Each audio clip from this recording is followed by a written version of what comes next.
Hello नमस्कार नमस्ते नेपाल।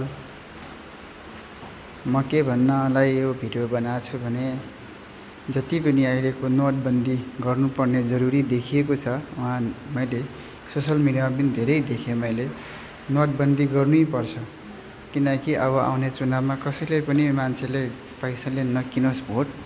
र यो नोटबन्दी भएपछि जति पनि पैसाहरू छन् यो हिमाल के राखेका छन् जनावरहरू यिनीहरूलाई चाहिँ सब हटाउनुपर्छ।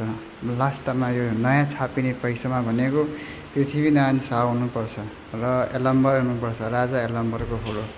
जति पनि देश बनाउन टेवा पुगाएका छन् तिनी विभूतिहरूलाई चाहिँ पैसामा छापिनुपर्छ।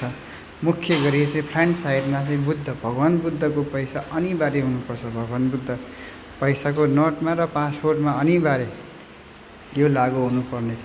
यो भयो भने चाहिँ जति पनि फ्रिज भएको पैसाहरू छन्, जति पनि फ्रिज गर्नुपर्ने पैसाहरू छन् त्यो सबै चाहिँ नेताहरूले चलाउन पाउँदैन। र अहिलेको सिचुएसन भनेको नोटबन्दी नै हो। यो नोटबन्दी चाहिँ हुनैपर्छ। नोटबन्दी भएन भने फेरि पनि यिनीहरू पुरानै मान्छेको हातमा सत्ता जानेछ भन्ने कुरा एकदमै कन्फर्म देखेँ मैले।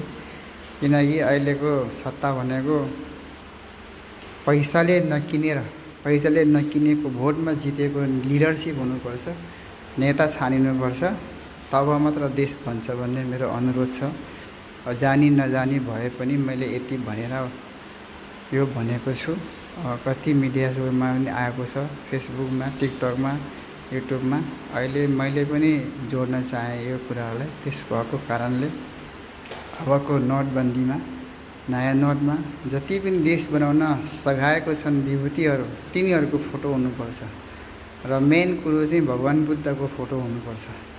यो भयो भने नेपाललाई अधिकतम देशले चिन्नेछ, अधिकतम मान्छेले बुझ्नेछन् कि नेपाल बुद्धको देश हो भन्ने कुरा, राजा जनकको देश हो भन्ने कुरा उनीहरूले जान्दछन्। राजा जनकको फोटो पैसामा अनिवार्य हुनुपर्छ भन्ने मेरो अनुरोध छ। जय नेपाल।